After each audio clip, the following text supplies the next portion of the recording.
Would you give a person a fatal electric shock? Would you follow orders just to conduct a violent crime against an innocent person if someone instructed you to, or would you support an unjust cause simply because someone told you to? People rarely consider themselves violent or capable of doing violent acts. They rarely imagine themselves on the wrong side of history. Nonetheless, human history is filled with bloodshed, genocides, and massacres. In fact, in today's environment, you may encounter friends and relatives who you assume are nice, embracing violence. But how can this occur? So I'm going to tell you about a psychological experiment that aims to explain why people commit acts of aggression against others. And then I'll ask you these questions again. The actual answers to these questions may surprise you. Hey everyone, it's Knowle, your gateway to understanding human behavior and emotions. Join us for fascinating insights. Hit subscribe for a part of our journey through the exciting field of psychology. As a result, this study is referred to as the Milgram Shock Study, or the Milgram Experiment. It is named after Stanley Milgram, the psychologist who conducted the study. Milgram was born in 1930s New York City to Jewish immigrant parents. He grew up witnessing the Holocaust atrocities from thousands of miles distant. How could humans perpetrate such atrocities?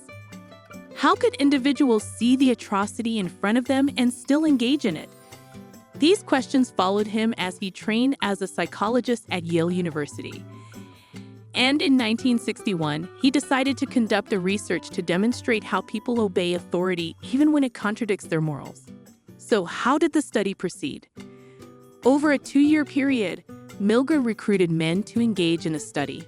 He devised a few modifications of the study, but in general, each had a participant, a learner, and an experimenter. The participant behaved as a teacher, reading aloud to the learner. The student would then need to repeat the words back to the participant.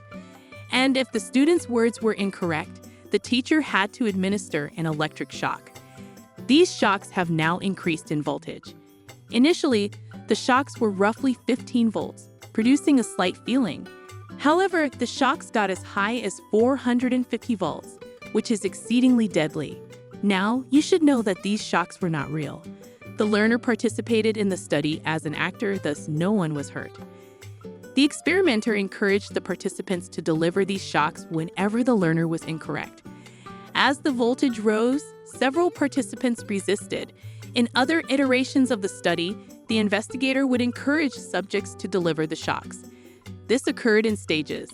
Some individuals were asked to continue, and they eventually had no choice but to do so. In other iterations of the study, the actor would urge the participant not to deliver the shocks, citing a cardiac condition. In other situations, the actor even pretended to die after the greatest voltages were achieved. So you might be astonished to learn that this study took place. There are certainly some ethical problems about encouraging individuals to administer severe electrical and even fatal shocks. The trauma of that study may have an influence on the participants, some of whom did not realize the truth about the study for months after it ended. Maybe they believed they had killed someone. However, you may be startled to learn that many volunteers actually administered the most deadly shocks. After the experiment, Milgram asked a group of his students how many individuals they expected to provide the most shock, and the students predicted 3%.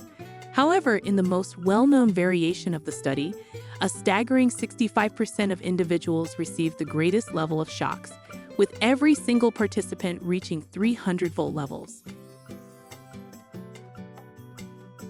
So, the Milgram Shock Study took place over 50 years ago, and it remains one of the most contentious and infamous experiments in contemporary history.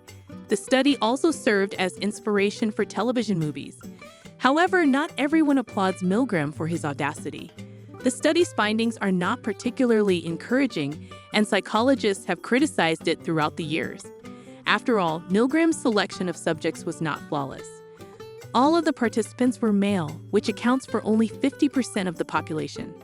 Would the results alter if women were asked to administer the electric shocks? Another issue to consider is that, as with the Stanford prison experiment, all of the volunteers responded to a newspaper ad offering to participate in the study for money. Would the outcomes have differed if the subjects had not volunteered for an unknown study? Other critics argued that the documentation of Milgram studies indicates that some volunteers were compelled into taking part in the study. Gina Perry, a psychologist, believes that individuals were even bullied into completing the survey. Perry also believes Milgram failed to inform the subjects about the truth of the study. Rather than informing participants that a learner was an actor and that shocks were never delivered, experimenters simply allowed individuals to relax after the research before sending them home. She believes that many people were never told the truth, which is unethical, especially given that their participation could have resulted in harm to another individual. Moving on, let's talk briefly about replications.